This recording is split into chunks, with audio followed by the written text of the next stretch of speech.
again, this idea of whole being exhaustion, where it wasn't just because I had a couple bad nights sleep. It was this mental, physical, emotional, spiritual depletion, as well as that continual sense of dread that I've mentioned earlier of just like not wanting to show up to work, as beautiful of mission as it was, Yeah.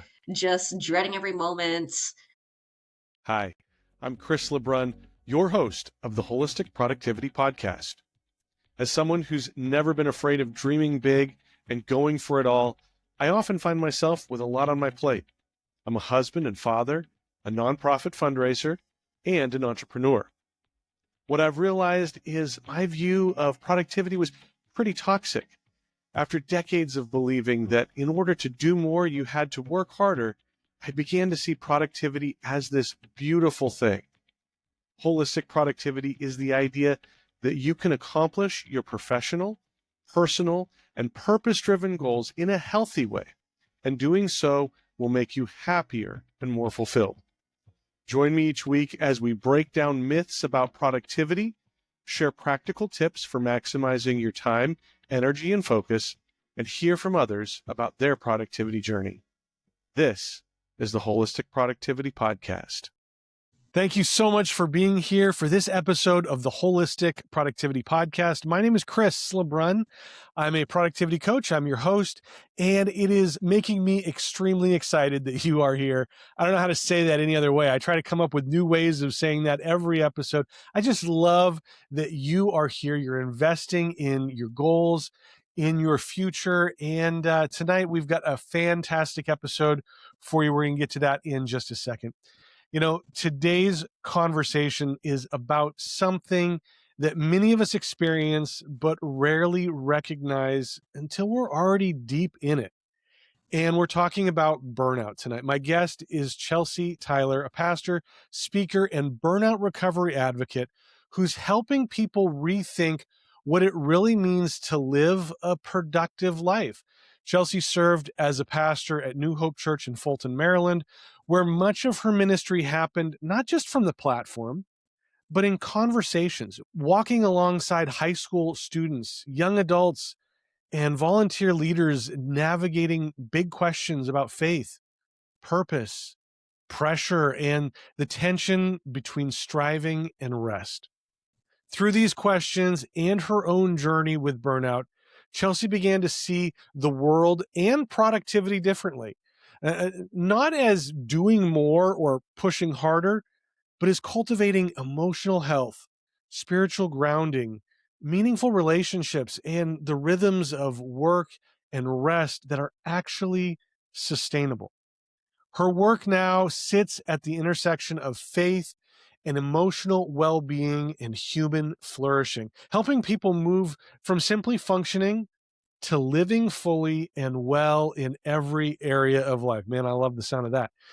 If you've ever felt tired in a way that sleep doesn't fix, or if you've wondered why success or meaningful work still leaves you depleted, or if you've quietly asked yourself whether the pace of your life is sustainable, I think tonight's conversation with Chelsy is going to resonate deeply with you.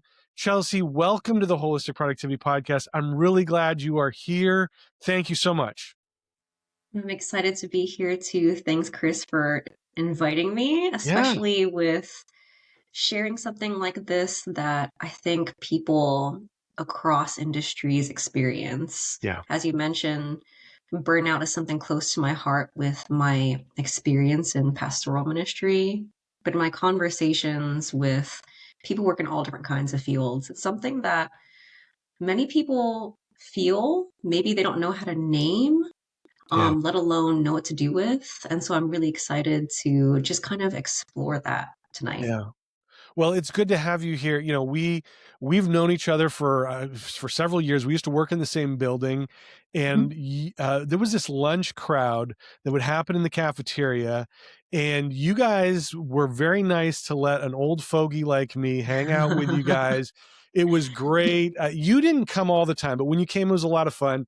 And you know, with COVID and both of us changing jobs, it's been a while, so it's been a lot of fun just to catch up with you here.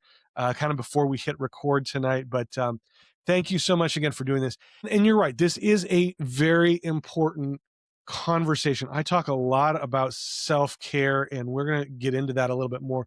But when people hear the word burnout, they usually imagine exhaustion. Hmm. Hmm. Is burnout usually about working too much and just being tired, or is it something deeper?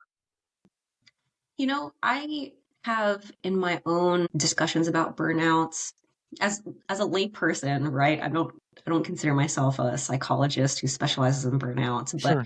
in learning a lot more about it because of my own personal experience, there's definitely the element of a physical, mental, emotional exhaustion. I would also say a spiritual exhaustion as a person Mm, of faith.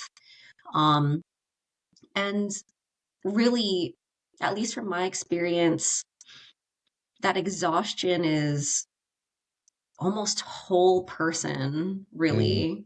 Like, certainly there were times when I was physically tired and definitely need a nap. Listen, don't underestimate sleep for sure. But there's something, as you kind of mentioned earlier, that there's something about burnouts where even just getting a good night's sleep doesn't necessarily fix. Mm. And that's something to pay attention to. That's definitely something to pay attention to is uh, an exhaustion that almost permeates your whole being, if that doesn't sound too dramatic. Yeah. No, no, that sounds what I would expect. I'm sure that there are some people who are experiencing burnout before they even realize it. So from your perspective, what did it actually feel like for you, even before you had the Mhm. right language to sort of name it? Right, yes. So for me, I guess I started experiencing burnout in my very first adulting job, right? So my first adulting job in my early 20s, literally 21, I had just turned 21. I got hired in my first pastoral role. Mm, And it was also it was not only my first big girl job, but also my first pastoral role. So there was a lot of figuring out what it looks like to no longer be a student, but to work full time and adjusting to that life transition, as well as adjusting to the demands of pastoral ministry. mm. And so in my very first year of pastoral ministry, I was basically just trying to do the most because I thought that's what my Sure. job description required. I was like, I think this is just how pastoral ministry is supposed to go, and so if I'm not doing all these things, I'm failing or whatever. Yeah. And so after that first year, I experienced burnouts, even though I didn't really have the language to name it. I didn't know anything about burnout at the time. I just had that like whole being exhaustion. I was experiencing like this dread to just come to work every day, even if it was incredible work. Just at the time, I was a children's ministries pastor. Mm. So there was a lot of nurturing faith for kids all the way from birth to eighth grade, and not just Wow. the kids themselves, but also ministering to their families. Mm. And there's a lot of beauty to that work. And I dreaded Right. every day showing up. And so I just thought there was like something wrong with me. Like maybe I don't have enough like stamina or something, or I just need Yeah. to improve my physical and mental endurance or whatever. But that's just kind of how it started for me. And I had no idea that it was the beginnings of burnout.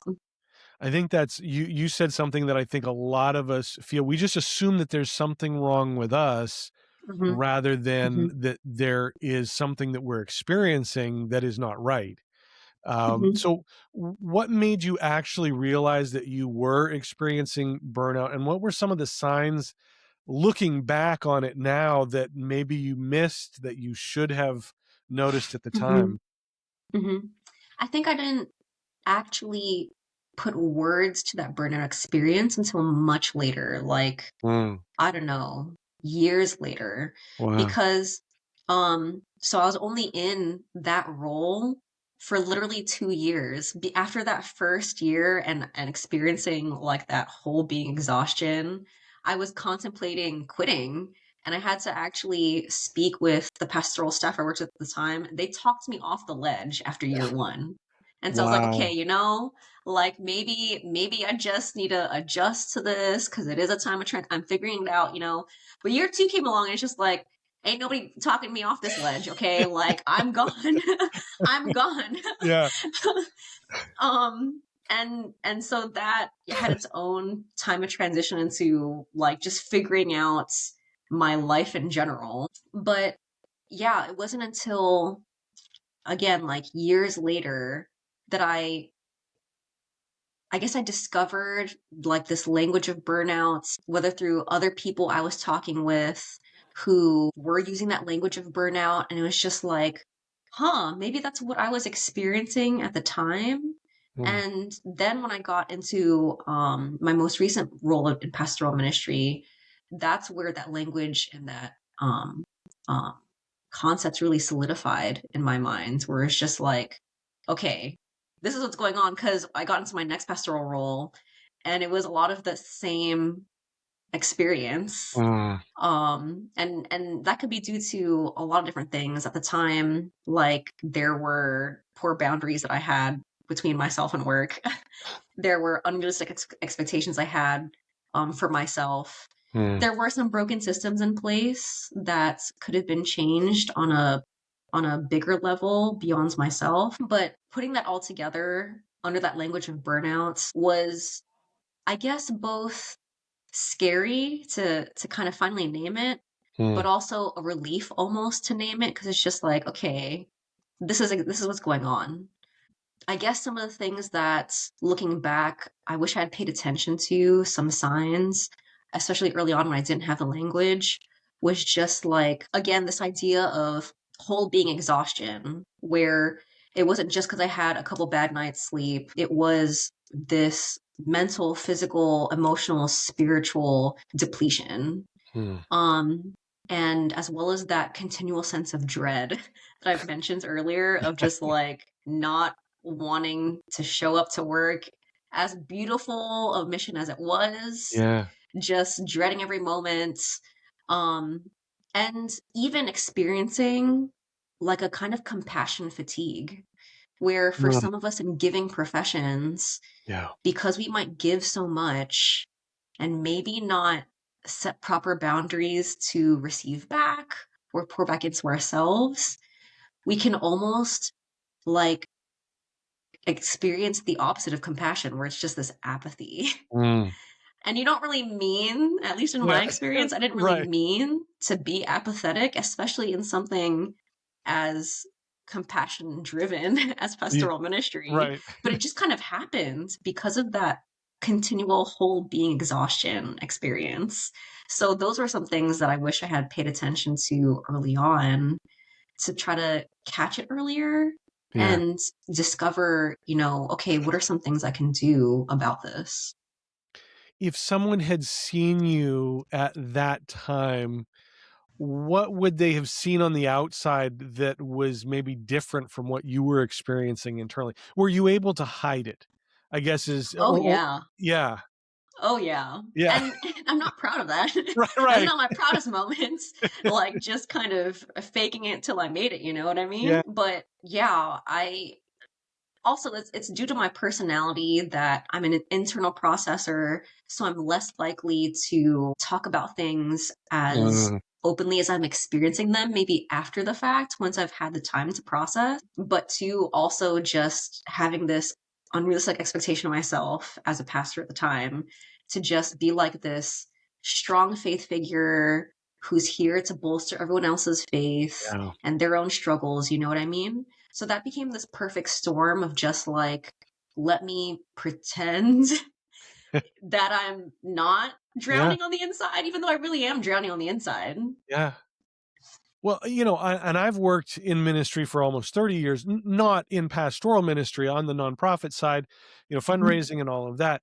But I think you're absolutely right. We get this sense that because we are doing important work that has Mhm. meaning and value and is giving back to the community and to the congregation and to the world in many cases, that again, it's something that's wrong with us because this is meaningful Mhm. work. How would it not fill you, right? To be Right. ministering to people. But I wonder this, are pastors more susceptible to burnout?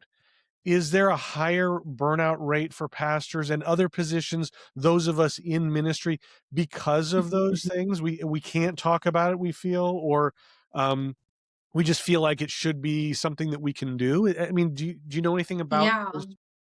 Yeah. Yeah, I definitely think that pastors, especially, but anyone in giving professions, or maybe not even in a giving profession, but in a caregiving role, Yeah. or even in a romantic relationship that can feel demanding, that burnout can be experienced. And that's something that, as I was learning more about burnout, that was both fascinating and I guess almost reassuring in a weird way that it wasn't just me, but that it was something that can happen to anyone who is in a role of giving, whether professionally or personally, romantically, whatever. But Yeah. with pastors, especially, man, there were so many statistics I had seen of these high rates of burnout among pastors across denominations. Like, this Yeah. isn't even just like a single denomination thing. Like, it Yeah. really is actually alarming, I think, of how almost universal, at least in American society, how prevalent burnout is among pastors, unfortunately. Well, So yeah, it was both concerning because it's just like, man, why is this such a prevalent occurrence among pastors when you hope it wouldn't be? But also almost reassuring that it's just like, okay, I'm not like this outlier. There is something beyond just me going mm, on. And I think I needed to hear that and understand that it wasn't just a me problem. yeah. I've always thought that pastors have it rough because church members are always watching you. You're in the public eye in that congregation, and Mhm, everyone has a different expectation of how a good pastor, quote unquote, is supposed to act, and the things mhm, that they're supposed to do and not do. And I imagine that there's some people who are not just looking at a pastor and judging them, unfortunately, but they're trying to be friends with the pastor because of the mhm, position that he or she has, mhm, rather mhm, than just because they like the person and they want, or they feel like they have to be friends because she's the pastor. I got to be friends with her.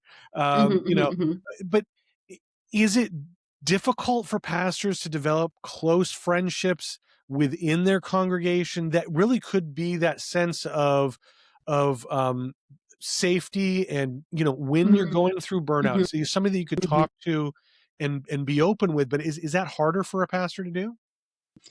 I would say yes, at least in my experience. And those social connections are vital for any human being. Sure. But especially, as you mentioned, I think especially when you're going through burnouts, in my experience, that's when I needed that the most. And in some ways, because of the shame I had associated with my burnout experience, it Mm. was isolating. And I Yeah. really did need to have additional support. So for my experience when it came to like establishing genuine friendships, I think because I specifically in my most recent role was youth and young adult pastor and being within that age range of young adults myself, I fortunately did have the opportunity to have some good friendships. Mm. And I also recognized that the dynamic between me and my friends who were also like my church members, it was something I had to keep in mind Yeah. because while I'm their friend and a lot of conversations we had were very open and honest and authentic, I also had to be cautious about um maybe accidentally or unintentionally saying something as a leader of faith Yeah. that might strain the relationship, Yeah. or strain their relationship with the church. And I don't want to say that was necessarily like that I had to put a filter on. In some ways, I think a lot of pastors do feel like they need to put filters on because of Yeah. that.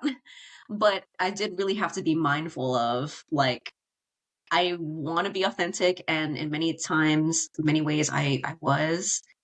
And I Yeah. also have to be aware that the friend hats, it also comes with the pastor hats. Yeah. I need to balance both. Yeah.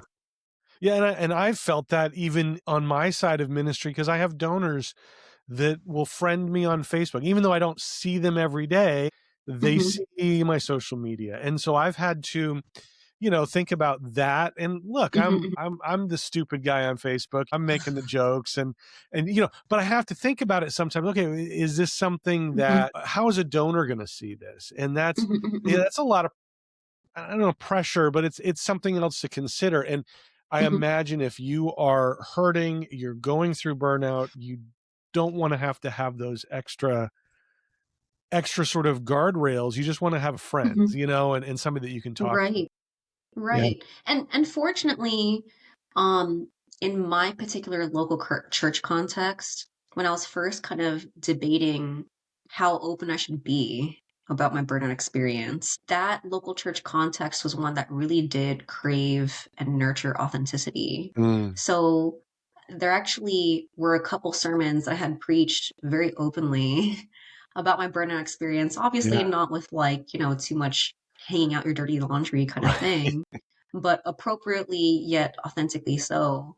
And that was a challenging step for me to take initially because it was, again, like I was dealing with those unrealistic expectations I put on myself of a pastor needs to look like X, Y, and Z. Yeah. I, in my internal state, do not look like those things. Like, will the people be kind of turned off by that? Would they rather have some person of stronger faith to kind Mm, of guide them in their moments of struggle? Like, and fortunately, though, it was such a blessing that being able to speak openly about my experience from the pulpits and in small group or one-on-one conversations was something that was so welcomed yeah. in that context. There were so many people who would come up to me after those messages and be like, "Wow, thank you so much because I've been experiencing the same thing and I didn't really know like what to do with it. I don't really know how faith played into it, like all of these things." And so it became that catalyst to um kind of journey together more authentically as a church community, and as well like help me realize I did have more social support than maybe I had assumed if I just kept everything to myself. Yeah. And you mentioned something and you mentioned it before as well, but I think eh, tell me if I'm wrong. I mean, for people of faith, anytime we have any of these mental health challenges, Mhm. the one of the things that we automatically can revert to is I'm not strong enough spiritually, or my Mhm. faith is not strong enough. If I really believed more, then I wouldn't be experiencing this. And so there's even that added extra layer of self-doubt and Mhm. struggle. I mean, do faith communities unintentionally reinforce burnout? Is that safe to say? I can see that. I can see that because there can be a very easy, I think, spiritualizing away, I guess, of Mm, certain mental health challenges and including burnouts, where it's just like, oh, just pray more yeah, or just like do more things for the Lord or read your Bible more or whatever and yeah, it'll go away kind of thing. And certainly including in my experience, my faith, things like prayer and engaging in God's word, those were vital for me to yeah, experience recovery. yeah, So let me not downplay those, but the ditch on the other side of the road does become spiritualizing it away. And actually, like I just recently began writing a chapter for a young adult devotional mm, that will be coming out in 2027 that looks at all different kinds of questions that young adults tend to wrestle with. But one of them was, what happens to my faith in burnout? And I was mm, exploring this idea of like people assume, at least in my experience and my conversations with those who have experienced burnout, that burnout is like a loss of faith, when really burnout is a loss of capacity. It's kind of mm, like if you have a joint strain or a muscle strain. Like I like to work out. I like to do things like strength training Yeah. and running, things that can be kind of hard on your knees depending on what you're doing. That strain in my knee, that pain, doesn't necessarily mean like my knee has disappeared or the Mm. strength in my Right. knee has evaporated. It's a signal, this sign that there's Mm. a loss of capacity happening. And it's Mm. something that I should listen to, because if I try to push through this loss of capacity that's occurring, that's just going to prolong damage. You're going Yeah. to incur more injury. And so I feel like burnout is a lot like that, where it doesn't mean your faith is somehow defective or somehow failing, but just there's a little bit of a loss of capacity going on. And it's just this sign not to push through and necessarily do more, because what if that prolongs damage? Yeah. But instead, what if it's a sign to like do a little less, to get the whole body rest you need Yeah. to be able to regain that capacity? I I wonder if faith communities kind of saw burnout from that perspective, if that could maybe reduce some of that spiritualizing away that might happen, or that shaming that I know I experienced in my Yeah. faith journey because of that, and instead maybe see it from a different lens. Yeah. No, I love that. I love that. Pastors, people in ministry, we have this deep sense of calling. We're not doing it for the money, obviously, right? So it's a sense of calling in the work. But there's a lot of people who feel a deep calling. Teachers, Mhm. other professions. So and with that, we can get our self-worth and our sense of identity tied up into the work that we do in many Mhm. professions. So how is that, what does that look like for someone whose self-worth is tied with this sense of being needed? How do they begin untangling that if they suspect that they're dealing with burnout or something along those lines? Yeah, yeah. I think that was also my experience of like my sense of identity, that I think really many people tie their sense of identity to their job. Yeah. Like, when you meet someone for the first time, one of those first questions is, well, what do you do for Yeah. a Yeah. living, kind of thing. And I'm a dentist, I'm a pastor, I'm a construction worker, whatever, whatever. Yeah. And, but that, notice that language tends to not be like, oh, I do pastoral work, or I do dentistry, or I do construction work. It's not like this external action outside of the person. It is this identifying language. I Mm. am this Yeah. job. Yeah. Um, and so I think there can be a lot of beauty to kind of putting your whole self into a job, for sure. And on the ditch on the other side of the road can be that identifying a little too much, to where it's just like, oh, like for example, I am no longer in my pastoral role. Does that mean I have no identity? Right. Right. Of course not, right? Yeah. Yeah. And so I think when it comes to especially people experiencing burnout and maybe tying their identities so much to their work, to kind of just take that step back. And at least for me as a person of faith, to really realign my identity with my values. So as a person of faith, my identity had to really be realigned with who God says that I am. And God identified me and created me long before I ever adopted a pastoral role. So Yeah. obviously there's so much more to me in his perspective than my job as a pastor or my job as whatever. And really my identity, according to him, is being his child, Mm. being his friend, being the one he made in his image.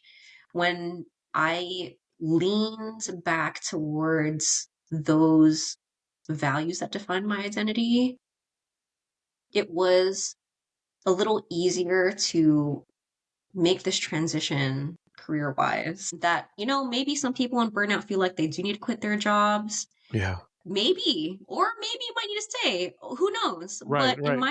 in my experience, I felt like God was leading me towards a career shift. And had I maintained that almost like codependency Mm. of my identity to like my job, I feel like it would have been that much harder to exit that role and step Yeah. into something new that I really was convinced that God was calling me into. And we're going to talk about that in a minute, what you're doing now. But one of the things that I think has changed in my lifetime is how we talk about any type of mental illness, but Mhm. burnout especially. And so, I mean, I've heard a lot in my life about the midlife crisis. That's a term that we've seemed comfortable with for almost as long as I can remember. And so first off, is burnout and midlife crisis the same thing? How are they related? Or for that matter, is midlife crisis a real thing, or is it just an excuse for guys to go out and buy a sports car? These are the questions that I have. Listen, there are quarter life crises now, Yeah. okay, among Well, people in their that's 20 something. yeah. Like I feel like there's across demographics, in my experience working with high schoolers, they Yeah. experience burnout like you wouldn't believe how many 15-year-olds I've spoken with who are stressed out of their minds. Yeah. And it's just like, you are 15. Yeah. Like, you got your whole life ahead of you. Okay. It doesn't have to be that deep. You know what I mean? Like, so conversations with 15-year-olds, 20 somethings in their quarter life crises, 40-year-old single parents going through divorce. Like, Yeah. we're again across industries, across demographics.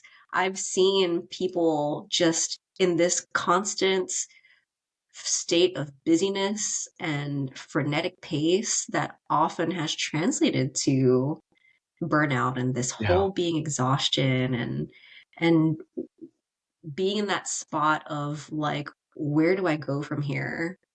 So yeah, I think this experience of burnout really is possible no matter your life circumstance. If there is this like prolonged sense of stress, depletion, numbness, apathy, dread, Yeah. that can happen when you're 15 or you're 55. So it's a thing. Yeah. And I have to catch myself when those younger generations are saying, talking about their stress, just because that wasn't a stress for me at their age, or just because I didn't feel stress at their age, doesn't mean that it's not real for them. And Exactly. they're facing different challenges, but they're still feeling them the same way that I Hmm. might be feeling my challenges at 50. But Hmm. the other thing I've noticed about the younger generations that I really appreciate, we're not going to just dog on them all show long, but they are so much more willing to open up and Hmm. talk about their mental health than the Gen Xers, and I'll raise my hand, and certainly more than the baby boomers, right? Because, Hmm. and that's a good thing, So why is there so much more willingness to talk about mental health struggles with younger generations? Um, what are they getting right in that area? What can we older Hmm. folk learn from them? Yes, I wholeheartedly agree that one of the things that I admired the most working with Gen Z and a little bit of Gen Alpha, and my own peers, millennials, is that openness, Hmm. to speaking about these challenges. I think part of it is, um, that language is more available to them, than perhaps older generations. Plus, the stigma around admitting to mental health that maybe was more prevalent, for older generations when they were younger is not as much of a stigma for younger Yeah. generations now. In fact, it's so normal to Yeah. to talk about these things. Like, I can't tell you how many young people I walked with who are dealing with like severe depression, suicidal ideation, very serious mental health journeys. And, that didn't happen in isolation. Their families were dealing with that too. And having to approach these kinds of things in different ways with the young person or their friends or their siblings, Yeah. and maybe their parents who are just like at a loss because they don't have the language, they haven't really learned the emotional intelligence skills, all those things. So I feel like for all generations, but especially those who didn't grow up with the language or the normalcy of talking about mental health is kind of just starting with like mental health is just as much a part of our whole being health Yeah. as anything else. I hope each of us are going to our doctors for that annual physical, right? Yeah. Like that's just a basic part of preventative care. Yeah. And similarly, I hope we would be just as willing to take those regular check-ins with ourselves mentally with a therapist or other mental health professional, or at the very least, like with people we trust in our own circles. Yeah. Just giving ourselves permission to just be like, hey, this is just as normal and vital a part of my health Yeah. as getting my teeth cleaned at the dentist, as like seeing my primary care provider on an annual basis at minimum. You know what I mean? Yeah. Let's normalize it. Yeah. And I think in a weird way, for all the knocks that we give on Hollywood for the culture that they bring, I think we've seen in movies and TV a lot more openness about Hmm. quote unquote regular people going to see a therapist or talking Hmm. about their work in therapy or talking with a counselor. So, again, in a weird way, that has probably helped to normalize some of that in our own life as well. Yeah, Um, yeah, I agree. Like, um, I and some of my other pastoral colleagues who speak with therapists, like we would go up front, preach a sermon, and we would talk about like, hey, I was talking to my therapist the other day. yeah, Like again, just as if I was talking to like my doctor the other day or yeah, like whoever I talked to on the other, you know what I mean? because Like just it was your yeah, doctor that you were talking to. yeah, yeah, yeah. Yeah, And I think that um especially within faith communities, we were talking about yeah, uh, the the perhaps added temptation faith communities might have to almost spiritualize away mental health. I think for faith communities or any person of faith, part of that normalizing process is faith leaders, whether they are pastors or volunteer ministry leaders, whoever, those who have a sphere of influence in a faith community, to normalize those conversations as well. yeah. Tell me about your recovery. What surprised you most about recovery? What was it like to go through that, or as you are going through that? And Hmm. was there something that people recommended that you do that just didn't seem to work, right? Like they were Hmm. well-meaning and oh, just do this, like, and what did some of that look like for you? Yeah, yeah. So what kind of catalyzed me to try to enter into a state of recovery, because I had struggled with burnout and was just kind of like plateauing in that place of exhaustion and depletion for many years. Yeah. What kind of catalyzed that was my experience actually, like my mental health got worse. Mm, And I didn't think that was possible, okay, right. because it Yeah. seemed pretty bad, Yeah. but it had gotten worse. And to the point where, like my primary care provider was actually concerned, like, Mm, we need to we need to talk about this. Like, we got to actually do something. yeah. And it was just like, okay, I was not expecting this. So it compelled me to take a different approach. In my particular work, I had the opportunity to take a sabbatical. Mm, I know not all professions perhaps provide that, but right. my role provided that. And so I took that time away. Mm, And that was like when you're triaging people who are in the ER, yeah. like this was like the okay, she's bleeding out. Like we need to do something. She's bleeding out, so the short-term solution in this beginnings of recovery was taking some time away in this form Yeah. of sabbatical. The long-term solution that I'll talk about a little bit later was a little different. So I had to realize that this wasn't just like, oh, I take the sabbatical and I'm automatically better. No, Right. this is Yeah. just you're bleeding out. We're gonna take care of this first. We'll talk about PT later Yeah. Yeah. before we discharge you, like X number of months later. You're bleeding out. We're just gonna save you right now. So that first stage was sabbatical. And at the time, and I still am trying to finish my master's degree. I'm doing a Master of Arts in Religion. Okay. Yeah. And unsurprisingly, doing that while working full time, especially as a pastor, did not necessarily help the burnout, right? Sure. Yeah. Shocking. So when I began my sabbatical, I was like, I didn't intend to necessarily use it as a time of rest. I intended to be like, oh, wow, I have time off of work. I can finally like finish this degree and Yeah. just get it off my plate before I have to go back to work. So I was trying to get the thesis done because my program requires writing Mm. this thesis. And every time I sat down and worked on it, it was like running my head up against a wall. Like every time I barely made any progress. And when I prayed about it, God was like, you know how this is a sabbatical? You probably need a sabbatical, not just from work, but from school, okay? Yeah. And at first, I was salty, like super salty. I was like, what do you mean, God? Like, this is a prime time to finish this thing because I don't want to have to delay it to when I'm back at work and like all this stuff. But as I became increasingly convinced that like he was wanting me to do less rather than more, right? Which goes back to our conversation earlier for people of faith who might be experiencing burnout. The solution might be pray more, like volunteer more, like all this, read your Bible more, Yeah. more. Yeah. Yeah. God was like, oh no, do less. You Yeah. trying to do more.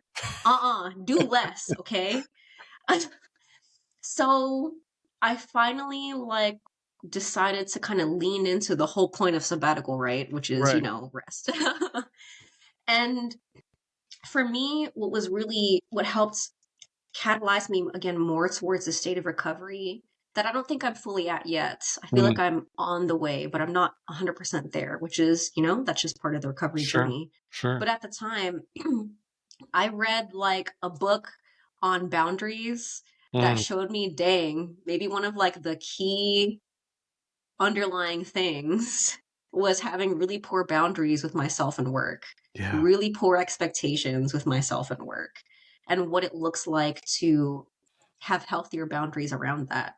I read another book called The Ruthless Elimination of Hurry, highly Mm. recommended, Yeah. that, as the title suggests, really tries to pull people back from this very much culture of hurry that we Yeah. find ourselves in, this perpetual busyness or state of frantic pace. Um, and actually gives practical suggestions as far as how to ruthlessly eliminate hurry from your life. Yeah.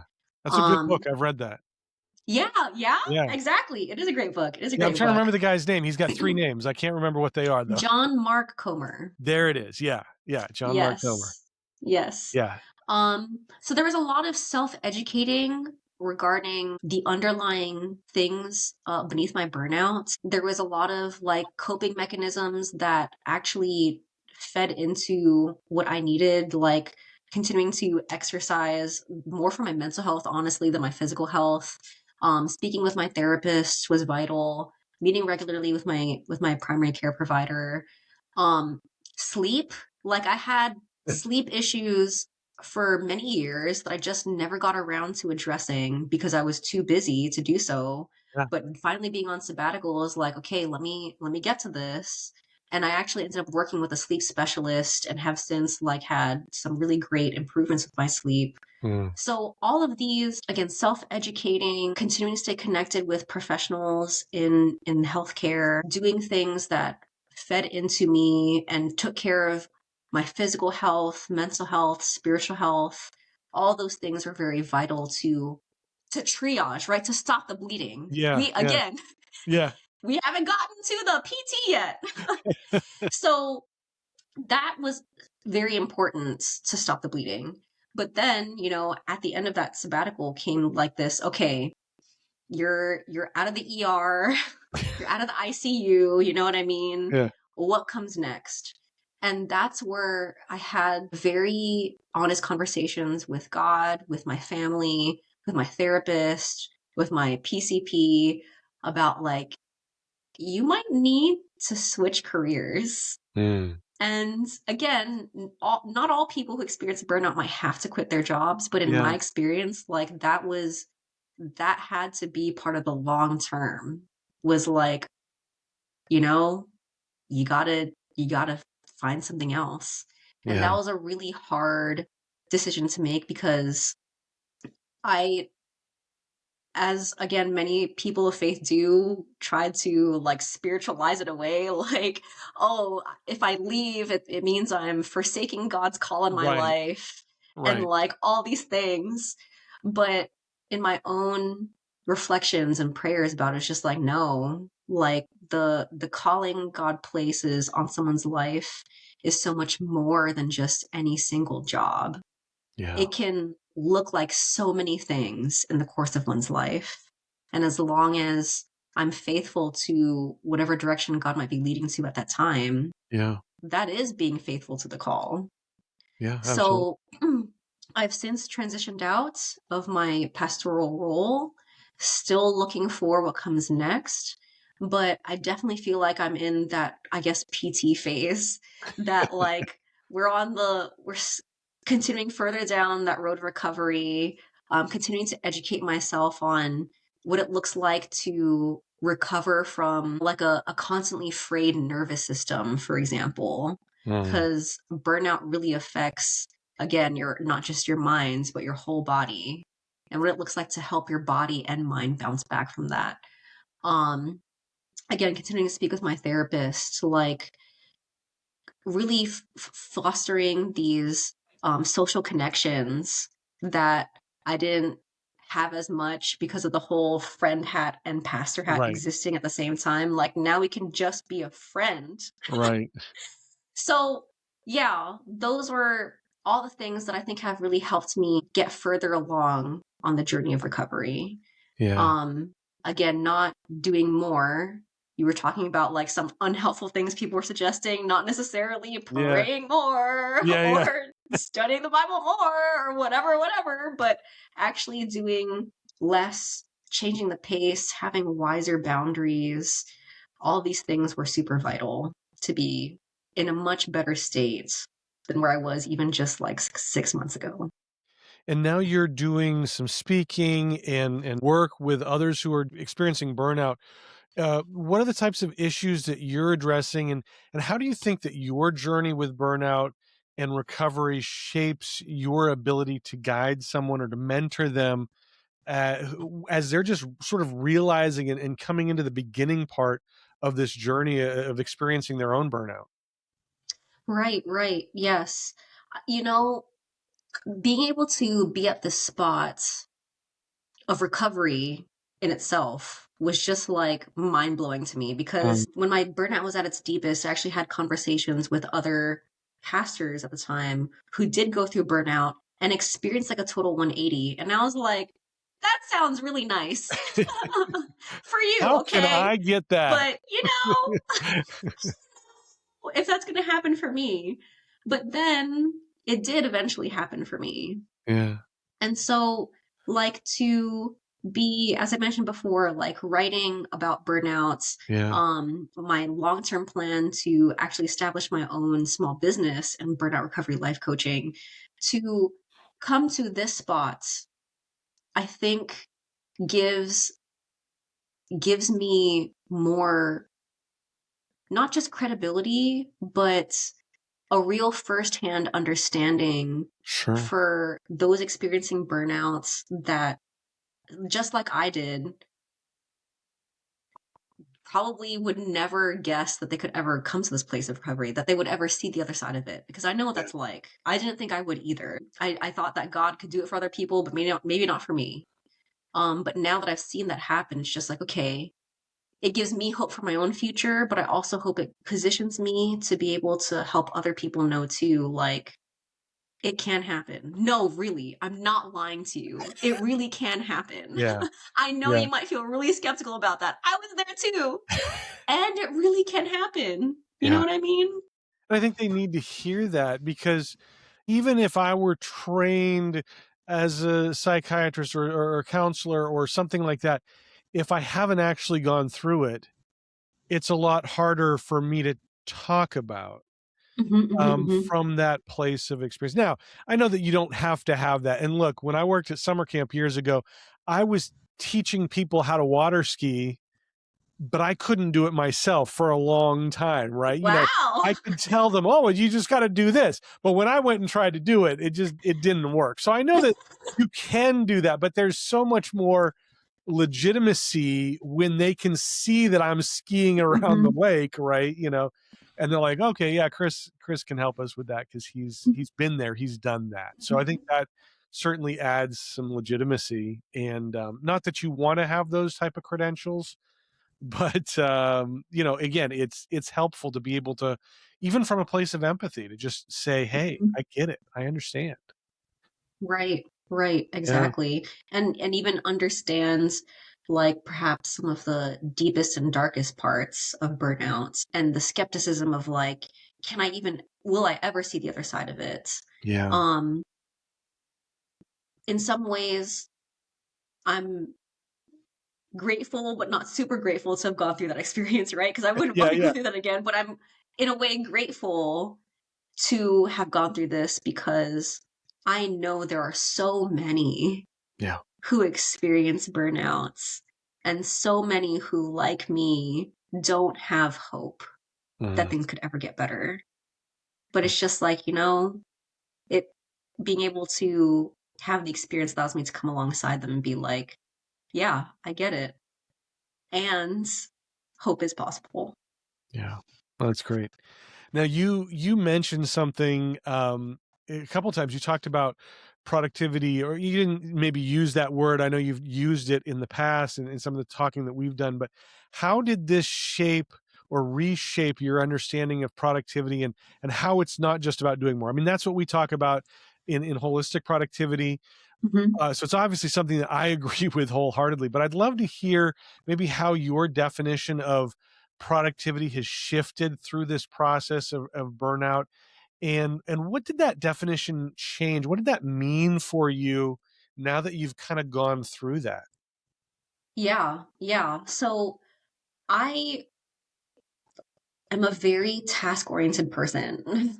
Yeah, I know how to have high output. Okay. I know how to be productive yeah, in that output sense, both as a professional and as a person of faith. Like, oh yeah, let's pray more and let's volunteer more and let's yeah. do more for God and all these things. And like, let's meet the deadlines at work and do all these things. So it's been really eye opening to shift my understanding of productivity, not measured by output necessarily, but measured by sustainability, Mm, both from a professional sense where it's just like, at least in my work as a pastor, okay, do we have to like have three different social events in the same month and a service project and all these like do we need to have a really detailed structure for the whatever service projects, you know what I mean, like, yeah, yeah, or can we streamline some things?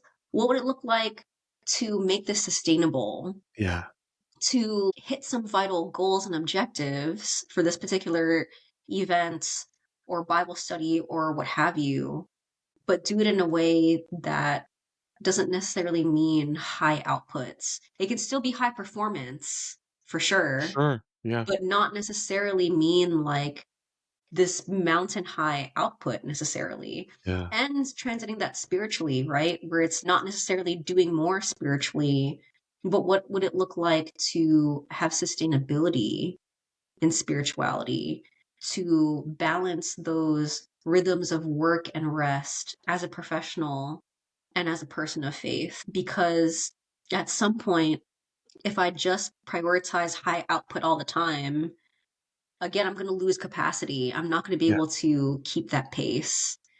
And so again, just like that injured knee, just because it's not doing more or it doesn't have that same output that it had before the injury, that doesn't mean it's like failing somehow. yeah, But that I have to keep in mind how my capacity changes in any given season and adjust accordingly. And it can still be high performance yeah. even if the amounts of output might change. Yeah. depending on my capacity. Well, and I talk about self-care so much because if we're run down, if we're burned out, we can't operate at that peak performance and we Hmm. can't accomplish the things that help us reach our goals. And then we feel like we're stuck in this death spiral because we're not achieving our goals, because we're not doing more. How does this, I think you've talked about this, but you see alignment with that and what you're experiencing with this burnout recovery, and what role do you think self-care needs to play in our everyday lives? Yes, for sure. In my, again, when my burnout was at its worst, the triaging that had to happen was essentially an extended time of self-care. And even Mhm. though like now I'm in a period of recovery, that self-care is still just as vital. Yeah. So for me, it's been understanding that rest is not necessarily earned when you work hard enough. Like, no, the rest is necessary to Yeah. do the work. These rhythms of work and rest come together. Mhm. Like, even just apart from a burnout sense, like we all need sleep and we all Yeah. need a certain adequate amount of sleep. You Yeah. don't earn sleep, y'all. I hope y'all listening, watching this, don't feel like you gotta earn your 10 o'clock bedtime or whatever. Like, oh no, let me make sure I get this report done and then I can earn my 10 p.m. No, go to bed, okay? Like, we don't earn rest. Yeah. We need it to be able to reach our Yeah. goals and perform at a peak level Absolutely. and just to be well. Yeah. It's been such a journey for me. I say all the time that I'm a recovering workaholic. Same. Yeah, because I have poured so much into work in my younger years, and it has taken me decades to figure out Mhm. that that's not healthy for me. It's not actually good for my employer because now they start expecting that when it's not sustainable. And Mhm. so that has really been a journey long before this idea of holistic productivity was even on my radar. Was just, man, I can't keep this up.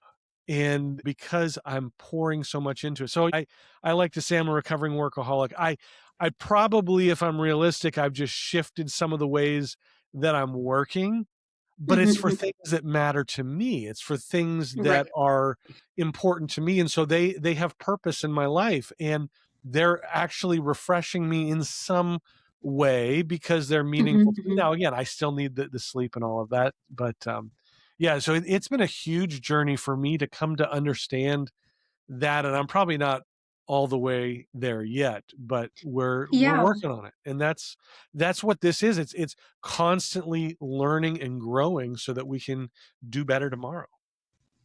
And I think that goes back to having a different lens with which to see productivity. Like the that book we were talking about earlier, The Ruthless Elimination of Hurry. One of the practical steps that the author John Mark Comer recommends is having a schedule, but not just for work, okay? Like he actually recommends first put in the stuff that you like need, okay? Actually put those 8 hours of sleep on your calendar. Yep. Put that dinner time with your family on the calendar. If you're Yep. a person of faith, put that church time on there, right? Like actually putting the things that you value most Yeah. first and then fill it in with work, fill it in with your hobbies. You know, and what if that is productivity, not like my booked 9 to 5 with all these meetings Yep. and discussions with executives and volunteer training, like, you know, all these things for work. You need to do those things. And what would it mean if productivity was living according to my values Mm. and having a calendar and a schedule that reflects prioritizing those values? Yep. Yep. Man, we are on the same wavelength. I love it. It's it's fantastic. So for someone who is feeling the symptoms, maybe they're listening to you and they're saying, man, that describes what I'm feeling or what I'm experiencing with burnout or any other mental health struggles. What's the best thing that they can do? And I know that not everybody in their job has a sabbatical available Right, right, to right. them. So what are some suggestions of things that you can recommend that they do? Mm-hmm. Mm-hmm. At the very least, I would suggest speaking with a mental health professional, with Mm, their primary care provider, because that I think is vital to one, just understanding what you're going through, examining perhaps some underlying things that might be causing it, naming some things that are not necessarily your fault, right? That are external to you and let that you don't have to carry because it's not yours to carry. yeah. Um, maybe talking about medications. Some people benefit from taking medication to help with the anxiety and depression they might experience with burnout. But I recognize some people might have limited access to healthcare as well.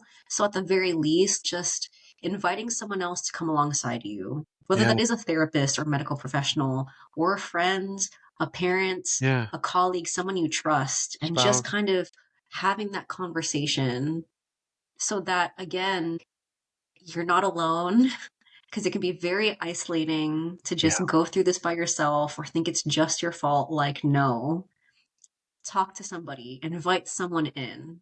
That's where I would recommend someone to start. Yeah. Well, I really appreciate you sharing your story. I think that again just normalizes it. It gives people who are struggling with that, should I acknowledge this? Should I talk about it, or do I even know that I'm struggling with Mm-hmm. this? It Mm-hmm. just makes it easier for the next person to come along and get the help that they need. So thank you for sharing your story, both with others, your congregation, but also here on the podcast. I really appreciate that so much. And I end every interview with what I call the questions. These are rapid fire. They're inspired by James Lipton, host of Inside the Actors Studio. And so we're going to go through these. I know you've looked at them, you've seen them, you've got your Mm-hmm. answers already. We're going to go, Chelsy, what motivates you? I think what motivates me is reaching a place of thriving. Mm, Like, and I think that's where I find myself in the state of burnout recovery is mm, this longing for thriving, as well as realizing that thriving is much like a holistic productivity advocates really is holistic. Like it's mm, not, I'm not just looking for vocational thriving, although that's obviously an important part of my journey now. But what does it look like to thrive in my sleep habits? What does it look yeah. like to thrive in my social connections? What Mm. does it look like to thrive in my faith? So I think that's definitely a big motivator for me at this point. What discourages you? I think people or processes or systems that don't acknowledge you as a human being. Mm, Like we were talking about productivity as high outputs. mm, And I get irked by whether they're churches or like corporations or what have you that just like all they want is what you can produce. mm, And they don't care that you are a human who comes to work with like your mom just called you the other night saying that she has cancer. You know what I mean? yeah. Like that's what I think is most discouraging is when people, processes, systems, or organizations don't recognize that you are a human. One word that describes you at your best. Growing, Mm, which I'm grateful for in this particular juncture, um, because when I was deepest in my burnout, it was the total opposite. It was just like stunted in mm, so many ways. yeah. But now I'm so grateful to be in a state where I can honestly say, yeah, I think we're growing. One word that describes you at your worst. Numb. Uh, That was me at my worst in burnout, was just numb, apathetic, which again, you would hope you never hear coming from a pastor's mouth. But that was the reality at my worst in burnout, yeah. was numb. Other than family or work, what gives you purpose? So, of course, as a person of faith, I'm going to say that God does, and He really does. Yeah. Like, He gives me a sense of identity, belonging, mission. He is the source of my values. Yeah, if I didn't have God in my life in that way, I don't know if I would have a sense of purpose to the extent that I do now. What guilty pleasure brings you joy? Okay, so I'm a pescatarian, technically. Vegetarian, but I do eat some fish and dairy and all that jazz.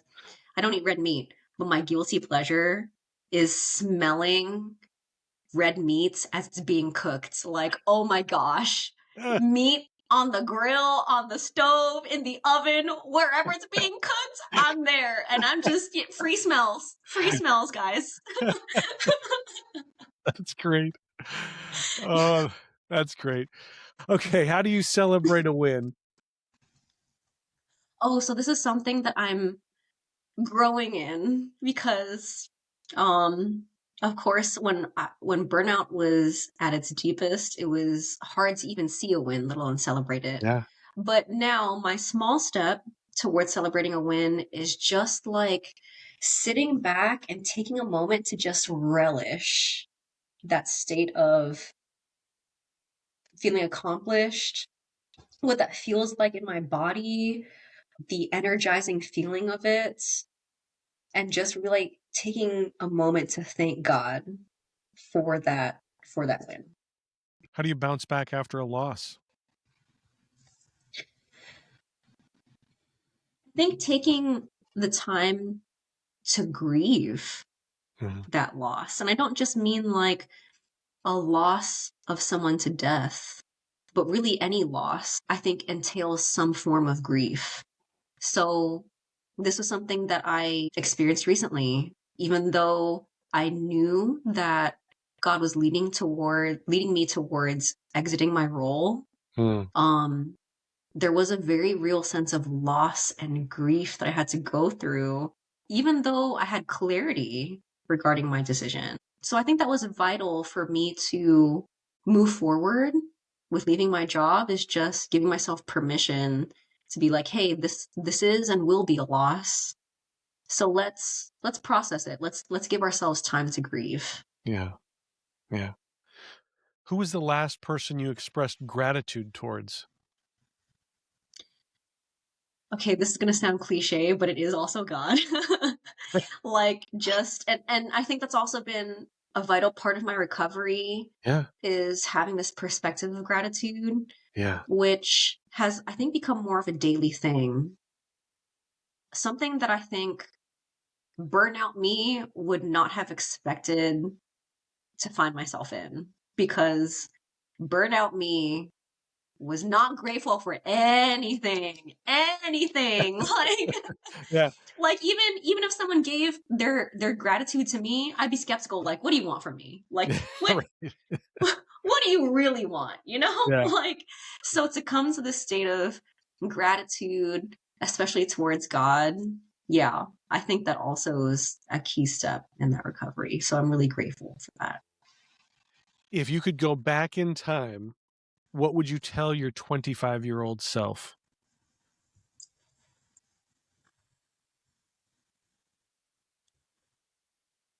I think I would tell her that life is so much more than accumulation or accomplishments or accolades, all those things, because that was very important to me at that time.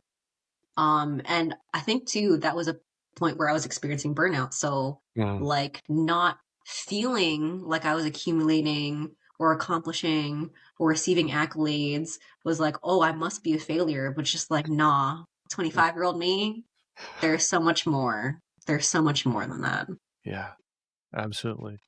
Well, again, Chelsy, thank you so much for being here. I appreciate you sharing. Loved hearing how much aligned we are in our thinking. Again, some of these things that you're talking about, you don't hear all the time. And so I appreciate you sharing that, and thank you for being here. And Yes, thank you so much for having me. yeah, Again, super excited to have shared from my experience, and I hope that it's something that resonates with others who may be experiencing burnout, or maybe others who know of someone who's yeah, experiencing burnout yeah. and can be that support for that person. Absolutely. And we're going to put some links in the show notes for how to connect with you on LinkedIn. I know you sent me some videos of your teachings on burnout. And so those were great. I'll put those up as well. And we will just make that available to everybody who is listening. So thank you again. Appreciate it. And that is the show for today. Thank you for being here. I hope you enjoyed hearing Chelsy's story. Check out the show notes. I just mentioned those. You can find them at holisticproductivity.com. We will put a link as well in your podcast platform, however you are listening to the show or watching it on YouTube. While you're there, checking out the show notes, make sure that you like, follow, and subscribe on your favorite podcast platform or on YouTube. That way you'll get the next show as soon as it drops on Tuesday. I think you know by now we drop them on Tuesday. If you've been following along, if this is your first episode that you're listening, we drop new episodes on Tuesday. I don't want to assume anything, so check that out. Best way, just like, follow, subscribe, and you won't miss anything. If you liked this show, if you found what Chelsy had to say valuable, we'd love to have you rate the show. We love seeing 5 stars. And so you can do that on your platform as well. And be sure to follow at Holistic Productivity on Instagram, Facebook, Threads, LinkedIn, YouTube, Substack, all the social medias. There's a lot of great information, productivity tips that I bring throughout the week, motivation, things that Chelsy and I have been talking about today. A lot of that stuff you'll hear. And so that is a great way to stay connected with the show. Another great way is by joining the Holistic Productivity community on School. This online community is growing. It's fantastic. It's a whole bunch of people that are focused on helping each other through these areas of productivity, of burnout, of just life and how we face it and how we approach it. There's a lot of great resources on there. Here's the really cool thing. I have made everything that you want to do on School absolutely free. It doesn't cost you anything. If you don't want to pay for anything, it's free. So go do that. Check that out. Link will be in the show notes for that as well. Again, thank you so much for being here and investing in your goals, in your mental health, in your productivity. The reason that I do this, my goal for the show is to help you dream big, plan smart, and live fully. And I can't wait to see how that plays out in your life and with your goals. So thanks for being here. We'll see you next time. Take care.